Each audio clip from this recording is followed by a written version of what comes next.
En la penumbra, donde las historias cobran vida al calor del fuego y el sonido de los dados. Esto es La Taberna del D20. Bienvenidas y bienvenidos al capítulo 30 de nuestra primera temporada, Entre Dados y Dragones. Hoy vamos a explorar una época casi olvidada.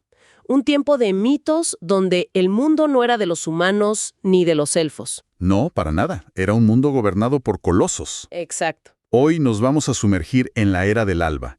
Un periodo que, para que nos demos una idea, va desde hace 30.000 hasta 24.000 años en el pasado. Una era definida por un conflicto titánico, ¿no? El conflicto titánico. La guerra entre dos de las razas más poderosas que han existido. Gigantes y dragones. Y esa es la gran pregunta, ¿no? ¿Quiénes serán? ¿Por qué lucharon? Y sobre todo, cómo esa guerra le dio forma a todo lo que vino después. Así que, bueno, vamos a desentrañar esto. Hay mucho hilo del que tirar. Para empezar, hay que imaginarse el escenario. Un mundo casi vacío, ¿cierto? Cierto. Las antiguas razas creadoras, esos seres primordiales, ya no están. Dejaron un vacío de poder. Inmenso. Un encien blanco esperando a ser reclamado. Y dos fuerzas emergen para llenarlo, pero de una forma abrumadora. Por un lado están los dragones. Ajá. Las crónicas hablan de su primer gran vuelo. O sea, no fue una llegada sutil, fue casi un evento apocalíptico donde reclaman territorios y aniquilan lo que quedaba de imperios anteriores. Llegan como una tormenta de fuego y escamas, básicamente. Exactamente. Y en la otra esquina del cuadrilátero, los gigantes. Que, a diferencia de los dragones, su origen es mucho más personal, casi divino. Es una historia de creación familiar, casi como un panteón griego. Se cuenta que Anam, el Padre Supremo, se une a Ofia, una semidiosa de Toril. Y de esa unión Nacen los primeros 8 gigantes, y cada uno de ellos es el progenitor de una de las subrazas que conocemos, de las colinas, de piedra, de escarcha, de fuego. Nubes, tormentas, Hasta los poderosísimos titanes. todos ellos. Y esto es lo que me parece fascinante, porque uno pensaría que son una horda caótica, pura fuerza bruta. Pero no. Para nada, eran todo lo contrario. Anam no solo los creó, les dio una estructura. Creó algo llamado el Orning, ¿El Orning? que es básicamente una jerarquía social súper estricta. Súper estricta. Y lo interesante es que no se basa solo en la fuerza, que sería lo lógico, ¿no? Claro, yo pensaría que el gigante de fuego más fuerte es el que manda. Pues no, y ahí está lo curioso del sistema. Es un orden de castas divino. Un gigante de las nubes, incluso el más débil, siempre va a estar por encima del gigante de fuego más fuerte y condecorado. Uf, entiendo. Eso, a la larga, debe generar resentimiento. Seguramente. Pero al principio, esa estructura les dio una ventaja increíble. Les permitió actuar como un solo imperio. Ostoria. El gran imperio de Ostoria, que ocupaba casi toda la mitad norte de Feyron. Su capital era Voningheim, que significa Casa del Titán. Una civilización en toda regla. Muy bien. El escenario está listo. Tenemos dos imperios colosales. Dragones al sur y al este y Ostoria al norte. El choque era inevitable. Pero la causa... A ver, la causa no fue lo que uno esperaría, ¿verdad? No fue por un territorio masivo o una reliquia. No, fue mucho más terrenal.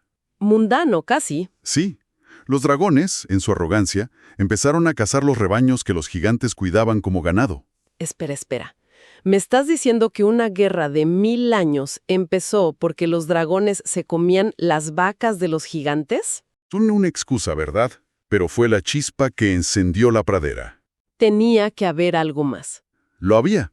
Era una tensión fundamental entre dos razas que se creían las dueñas del mundo. Pero el punto de quiebre, el momento en que ya no hubo vuelta atrás, fue cuando el dios dragón Garrix incitó a un grupo de dragones rojos a destruir una ciudad flotante de gigantes de las nubes.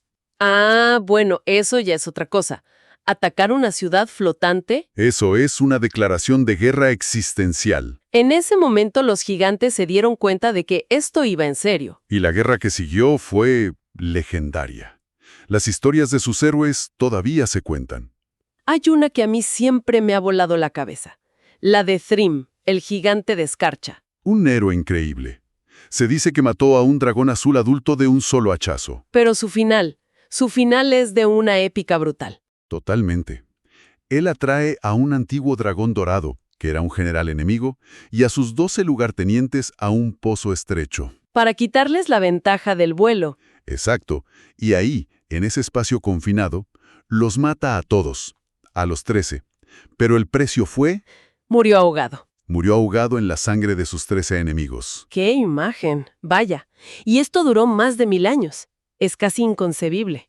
Pero al final no hubo un ganador claro, ¿cierto? No hubo un desfile de la victoria. Y hay distintas versiones sobre por qué pararon. A ver. Los historiadores enanos, que veían todo desde la barrera, dicen que fue algo práctico.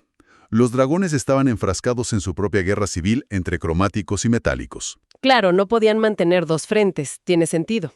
Pero la versión de los gigantes, como te imaginarás, es mucho más grandiosa. Por supuesto. Ellos cuentan que sus dioses, Anam y Garix, jugaron una partida de un juego divino, como un ajedrez cósmico. ¿Y terminó en empate? Terminó en empate técnico. Un empate divino.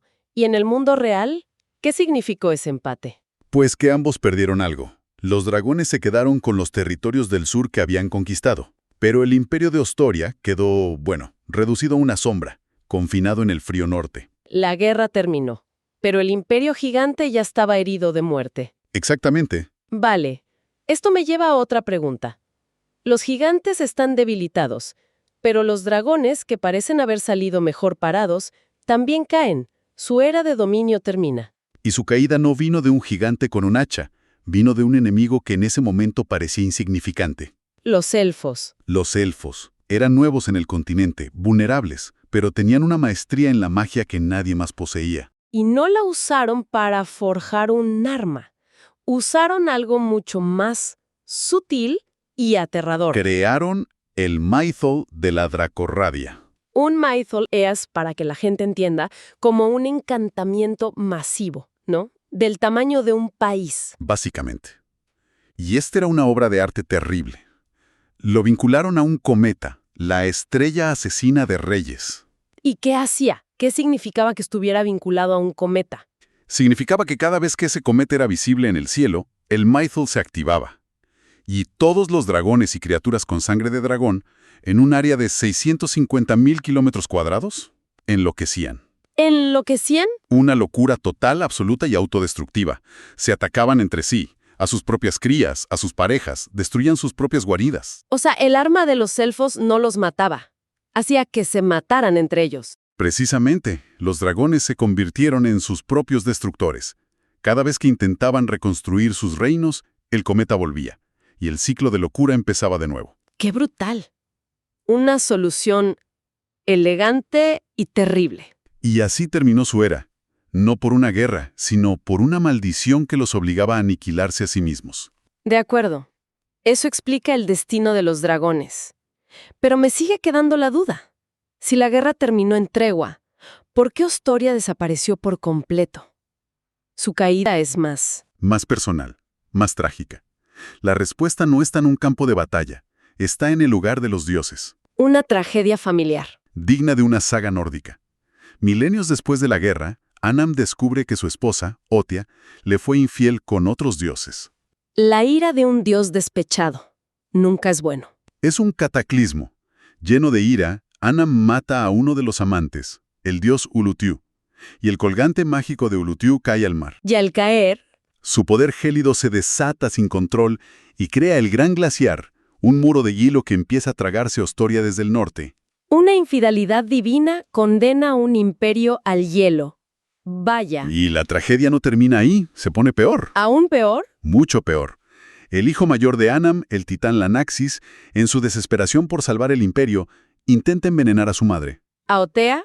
Sí, creyendo que ella era la causa de la ruina, pero el plan sale terriblemente mal. Otea comparte la copa envenenada con sus otros hijos, y Lanaxis, sin querer, mata a casi toda su familia. No puede ser. Y antes de morir, Otea lo maldice. Con el imperio congelándose y la familia divina destrozada, los titanes que quedaban huyen del mundo, abandonan el barco. ¡Qué desastre! Y justo cuando crees que no puede empeorar, llega el golpe de gracia. El último clavo en el ataúd. Anam había engendrado un nuevo hijo, Heartkiller, que debía ser el Salvador, la última esperanza. Pero, Había un problema, ¿no? Un problema de orgullo. Heartkiller medía solo 3,5 metros. Para nosotros, un coloso. Para los gigantes, un enano. Y no lo tomaron en serio. Lo vieron como un impostor, una burla. Lo rechazaron y al final lo mataron en una guerra civil. Destruyeron su única esperanza porque no era lo suficientemente grande para ellos. Es la ironía máxima. Y ese fue el acto final para Anam. Al ver que sus hijos habían matado la última esperanza, los repudió a todos. ¿Los abandonó? Les juró que no volvería a considerarlos su prole hasta que restaurara Nostoria a su antigua gloria. Una tarea imposible. Y por eso los gigantes que vemos después son una raza rota, dividida, sin la guía de su dios. Así que, al final de la Era del Alba, el panorama es desolador. Los dos grandes poderes, diezmados. Exacto. Los reinos de dragones destruidos cíclicamente por su propia locura, y el imperio gigante tragado por el hielo y abandonado por su dios. Y en ese vacío de poder, Las razas pequeñas, como los elfos, los enanos y más tarde los humanos, encontraron la oportunidad para florecer. La caída de los colosos fue el amanecer para el resto. pero esto nos deja con una última idea. A ver. Las crónicas mencionan la maldición de Anam, Ujú. pero también hablan de una profecía. Ajá. La profecía de que un descendiente de Heartkiller, de ese hijo rechazado, podría volver para unir a los gigantes. Y cumplir la condición de su dios. Lo que nos hace preguntarnos, ¿la historia de los gigantes realmente ha terminado? ¿O solo están dormidos, esperando? ¿Qué se necesitaría para que un imperio caído así se levantara de nuevo? ¿Y qué significaría eso para el mundo actual? Una pregunta para reflexionar. Gracias por acompañarnos en este viaje a los albores del tiempo. Gracias a ustedes por escuchar. Si les gustó esta historia, síganos en nuestras redes para no perderse nada. Los esperamos en la próxima mesa, aquí en la Taberna del D20.